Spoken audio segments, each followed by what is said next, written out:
ಸ್ನೇಹಿತರೆ ನಮಸ್ತೆ. ಆಶ್ರಯ ನಿರಾಶ್ರಿತರ ಆಶ್ರಮ, ಕಾಣದ ಹುಣಸೆ ಗ್ರಾಮ, ಬುಕ್ಕಾಪಟ್ನ ಹೋಬಳಿ, ಶಿರಾ ತಾಲೂಕು. ವಿಶೇಷವಾಗಿ 39ನೇ ವರ್ಷಕ್ಕೆ ನಾನು ಕಾಲಿಡ್ತಾ ಇದ್ದೀನಿ. ನನ್ನ ಅಣ್ಣದಿರು ಡೇ 1ಇಂದನು ಅಂದ್ರೆ ಆಶ್ರಮ ಶಿರಾಗೆ ಬಂದು ಮೊದಲನೇ ದಿನದಿಂದನು ದೇವರಾಗಿ ಕಾಲಿಟ್ಟವರು ಶಿರಾ ಪಬ್ಲಿಕ್ ನ್ಯೂಸ್ ಆಗಿರ್ಬೇಕು, ಅಪ್ಪ ಆಗಿರ್ಬೇಕು, ನವೀನ್ ಅಣ್ಣ, ಅಶೋಕ್ ಅಣ್ಣ ಎಲ್ಲರೂ ಕೂಡ ನನ್ನ ಜೊತೆ ಅಂದ್ರೆ ಟೋಟಲ್ ಆಗಿ ಶಿರಾ ತಾಲೂಕಿನ ಮಾಧ್ಯಮ ವೃಂದ ಮತ್ತೆ ಅಣ್ಣ ದೇವರಾಗಿ ನನ್ನ ಆಶ್ರಮಕ್ಕೆ ಕಾಲಿಟ್ರು. ನನ್ನ ಆಶ್ರಮಕ್ಕೆ ಶಿರಾ ತಾಲೂಕಿನಿಂದ ಮೊದಲನೇ ಬಾರಿಗೆ ಒಂದು ಮೂಟೆ ಅಕ್ಕಿ ಆಗ್ಲಿ ತಂದಿದ್ದು ಅಂದ್ರೆ ಚಂಗವರ ಶಿವಣ್ಣ. ಅವರು ದೇವ್ರ ತರ ನನ್ನ ಆಶ್ರಮಕ್ಕೆ ಕಾಲಿಟ್ರು. ಇವತ್ತು ದೇವ್ರು ನನ್ನ ಅದೇ ತರ ನಡ್ಸ್ಕೊಂಡ್ ಬರ್ತಾ ಇದಾರೆ. ಇವತ್ತು 120 ಜನ ಊಟ ಮಾಡ್ತಿದ್ದಾರೆ. ಅದ್ರ ಜೊತೆ ಜಯಚಂದ್ರ ಅಪ್ಪ ಕೂಡ ನನಗೆ ಸಪೋರ್ಟ್ ಆಗಿ ನಿಂತಿದ್ದಾರೆ. ಶಿರಾ ತಾಲೂಕಿನ ಎಲ್ಲ ಗಣ್ಯರು, ಮಾಧ್ಯಮ ವೃಂದ, ನನ್ನ ಅಣ್ಣದಿರು ಸಪೋರ್ಟ್ ಆಗಿ ನಿಲ್ಲೋದ್ರ ಜೊತೆಗೆ ನನ್ನ ಕಷ್ಟ ಸುಖಗಳಲ್ಲಿ ಭಾಗಿಯಾಗಿ ನಾಳೆ ಇರೋ ಹುಟ್ಟುಹಬ್ಬನ ಅಡ್ವಾನ್ಸ್ ಆಗಿ ನಾವೇ ಹೋಗ್ಬೇಕು ಅಂತ ಹೇಳಿ ಫೋನ್ ಮಾಡಿ ನನಗ್ ಬಂದು ತುಂಬಾ ನನಗ್ ಖುಷಿ ಆಯ್ತು. ಒಂದು ತಮ್ಮನ ನಾನು ಕಳ್ಕೊಂಡೆ ಡಿಸೆಂಬರ್ ತಿಂಗಳಲ್ಲಿ. ನಂಗೆ ಅಣ್ಣ ಬೈದ್ರು, ನಾವೆಲ್ಲ ಇಲ್ವಾ, ನಂಗೆ ಯಾಕೆ ಕಳ್ತಾ ಇದೀಯಾ, ನಾನು ಇಲ್ವಾ ಅಮ್ಮ, ಯಾಕೆ ಕಳ್ತಾ ಇದೀಯಾ ಅಂತ. ಇವತ್ತು ನಂಗೆ ಆ ಸ್ಥಾನನ ನಂಗೆ ಅಣ್ಣ ಕೊಟ್ಬಿಟ್ರು. ಇವತ್ತಿಂದ ಅಲ್ಲ, ಮೊದಲ ದಿವಸದಿಂದಾನು ನಂಗೆ ಅಣ್ಣನ ಸ್ಥಾನನ ಅಣ್ಣಗಂತಾನೆ ಕೊಡ್ತಾ ಇದಾರೆ. ಅಪ್ಪ ಅಷ್ಟೇ, ನಾನು ಇವತ್ತು ಅವ್ರಿಗೆ ಅಪ್ಪ ಅಂತಾನೆ ಕರೆಯೋದು. ಅವರು ಎಷ್ಟೋ ಸರಿ ಅವರು ಫ್ಯಾಮಿಲಿ ಜೊತೆ ಬಂದಾಗ ನೋಡು ನನ್ಗೆ ಅಪ್ಪ ಅಂತ ಕರೀತಾರೆ ಅಂತ ಕೂಡ ಹೇಳ್ತಾರೆ. ಯಾಕೆ ಅವ್ರಿಗೆ ಹೇಳ್ತೀನಿ ಅಂದ್ರೆ ಆ ಸ್ಥಾನನ ಅವರು ನನಗೆ ಕೊಟ್ಟಿದ್ದಾರೆ. ಮೊದಲೇ ದಿನದಿಂದಾನು ಗಳಿಸ್ಕೊಂಡ್ ಬಂದಿದ್ದಾರೆ. ಅಶೋಕ್ ಅಣ್ಣ ಆಗ್ಲಿ, ನವೀನ್ ಅಣ್ಣ ಆಗ್ಲಿ, ಎಲ್ಲ ಅಣ್ಣದಿರು ಮಾಧ್ಯಮ ವೃಂದ ಏನಿದೆ, ಬುಕ್ಕಾಪಟ್ನ ರಾಜು ಅಣ್ಣ ಆಗ್ಲಿ, ನನ್ಗೆ ಇದುವರೆಗೂ ತುಂಬಾ ಪ್ರೀತಿಯಿಂದಾನೇ ನೋಡ್ತಾರೆ. ನಿಮ್ಮ ಈ ಪ್ರೀತಿಯಿಂದಾನೇ ನಾನು ಅಷ್ಟೊಂದು ಜನರಿಗೆ ಸಾಕಿಸಲೋ ಶಕ್ತಿ ನನಗ್ ಬಂದಿದೆ. ಎಲ್ಲೋ ಒಂದ್ ಕಡೆ ನಾನು ಕುಗ್ಗಿ ಹೋದ್ರು ನನ್ನ ಅಣ್ಣದಿರು ನನ್ನ ಜೊತೆ ಇರ್ತಾರೆ ಅನ್ನೋ ಧೈರ್ಯ. ಎಷ್ಟೇ ನೋವುಗಳು, ಎಷ್ಟೇ ಅವಮಾನಗಳು, ಕಣ್ ತೆಗಿತಾಳೆ, ಕಿಡ್ನಿ ತೆಗಿತಾಳೆ, ಏನೇನೋ ಅಪವಾದಗಳು ಬಂದ್ರು ನನ್ ಬೆನ್ನೆಲ್ಬಾಗ್ ನಿಂತಿದ್ದೆ ಈ ವೃಂದ. ಈ ಅಣ್ಣದಿರು ನನಗ್ ನಿಂತಿದ್ರಿಂದಾನೇ ಇವತ್ತೆಲ್ಲೋ ಒಂದು ಶಕ್ತಿಯಾಗಿ ನಿಂತಿದ್ದೀನಿ. ಇನ್ನು ಮುಂದೆ ಅಣ್ಣಂದ್ರಿಗೆ ನಾನು ಋಣಿಯಾಗಿರ್ತೀನಿ ಅಂತ ನಾನು ಕೇಳ್ಕೊಂತೀನಿ. ಧನ್ಯವಾದಗಳು. ಶಿರಾ ತಾಲೂಕಿನ ಬುಕ್ಕಾಪಟ್ನ ಹೋಬಳಿಯ ಗಾಂಡುಣಸೆಯ ಏನೋ ಒಂದು ನಮ್ಮ ವೃದ್ಧಾಶ್ರಮ ಇದೆ. ವೃದ್ಧಾಶ್ರಮದಲ್ಲಿ ನೂರಾರು ನೊಂದ ಜೀವಗಳಿಗೆ ಒಂದು ದಾರಿದೀಪವಾಗಿ ಹಾಗೂ ಅವ್ರನ್ನ ಯಾವುದೇ ತರದ ತನ್ನ ಸ್ವಂತ ತಂದೆ ತಾಯಿ ತರ ಸಲಹುತ್ತಿರುವ ನನ್ನ ಸಹೋದರಿ ನಮ್ಮ ಗೀತಮ್ಮನವರಿಗೆ ಹುಟ್ಟುಹಬ್ಬದ ಆರ್ಥಿಕ ಶುಭಾಶಯಗಳನ್ನು ಕೋರುತ್ತೇನೆ.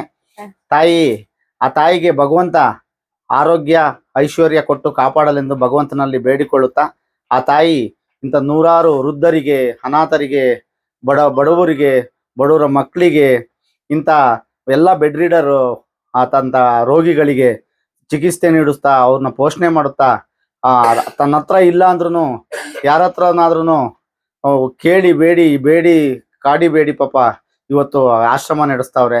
ಅವ್ರಿಗೆ ಒಳ್ಳೇದಾಗ್ಲಿ. ನಮ್ಮ ಜಯಚಂದ್ರ ಸಾಹೇಬ್ರು ಅವರಿಗೆ ತುಂಬಾ ಒಳ್ಳೇದ್ ಮಾಡಿದ್ದಾರೆ. ಅವರು ಇನ್ನು ಮುಂದೆ ಅವ್ರಿಗೆ ಇನ್ನೂ ಒಳ್ಳೇದ್ ಮಾಡ್ಲಿ. ಯಾಕೆಂದ್ರೆ ಒಬ್ರು ಹೆಣ್ಮಗಳು ಒಂದು ಆಶ್ರಮ ನಡೆಸೋದು ಅಷ್ಟು ಸುಲಭದ ಮಾತಲ್ಲ. ಅಲ್ಲಿ ಕಷ್ಟ ಕಾರ್ಪಣ್ಯಗಳು ಬಹಳ ಬರ್ತವೆ. ಆದ್ರೂ ಸಮೇತ ಯಾವುದಕ್ಕೂ ಎದೆಗುಂದದೆ ಒಬ್ಬ ದಿಟ್ಟ ಮಹಿಳೆಯ ತರ ಇವತ್ತು ಮಹಿಳಾ ದಿನಾಚರಣೆ ಇರುವುದು. ಹಾಗಾಗಿ ಒಬ್ಬ ದಿಟ್ಟ ಮಹಿಳೆಯಾಗಿ ಅವ್ರು ಮಾಡ್ತಿರುವ ಕೆಲಸ ತುಂಬಾ ಶ್ಲಾಘನೀಯ ಅಂತ ನಾನು ಭಾವಿಸ್ತೀನಿ.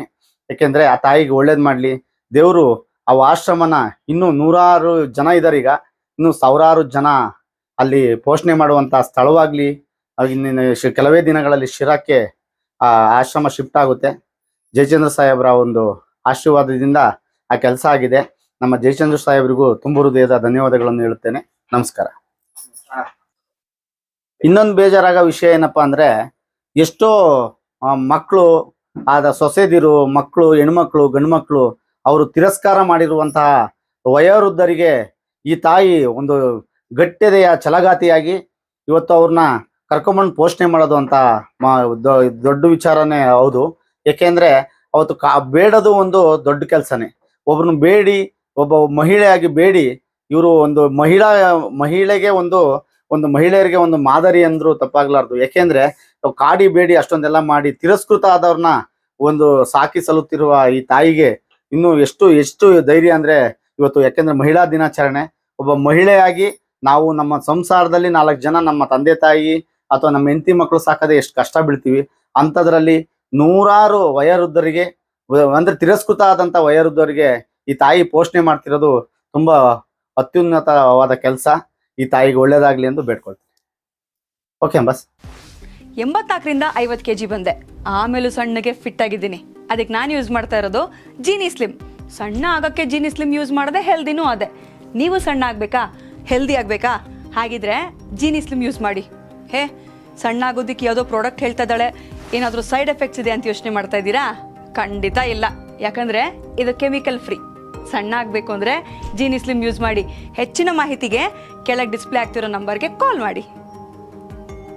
ಇಷ್ಟು ಮಾಡಿ 1 ತಿಂಗಳಲ್ಲಿ 2ರಿಂದ 5 1 ಗ್ಲಾಸ್ ತಣ್ಣೀರಿಗೆ 1.5 ಸ್ಪೂನ್ ಪೌಡ್ರ್ ಹಾಕ್ಬಿಟ್ಟು ಚೆನ್ನಾಗಿ ರುಚಿಗೆ ತಕ್ಕ ಉಪ್ಪು ಹಾಕಿ ಚೆನ್ನಾಗಿ ಕಲಸಿ, ಅಂದರೆ ಅದು ಗಂಟಾಗ್ದಂಗೆ ಚೆನ್ನಾಗಿ ಕಲಸಿ 5ರಿಂದ 10 ನಿಮಿಷ ಕುದಿಸ್ಬೇಕು. ಅಂದರೆ 5ರಿಂದ 10 ನಿಮಿಷ ಚೆನ್ನಾಗಿ ಕುದಿಸಿ ನೀವು ಇದನ್ನು ಪ್ರತಿದಿನ ಬೆಳಿಗ್ಗೆ ಸಂಜೆ 2 ಟೈಮ್ ಕುಡಿದ್ರೆ 100% ಯಾವುದೇ ಸೈಡ್ ಎಫೆಕ್ಟ್ ಇಲ್ದಂಗೆ ನೀವು ಸಣ್ಣ ಆಗ್ತೀರಾ. ನಿಮಗೆ ಬೇಕು ಅಂದರೆ ಇದೇ ನಂಬರ್ಗೆ ಕಾಲ್ ಮಾಡಿ ಆರ್ಡ್ರ್ ಮಾಡಿ.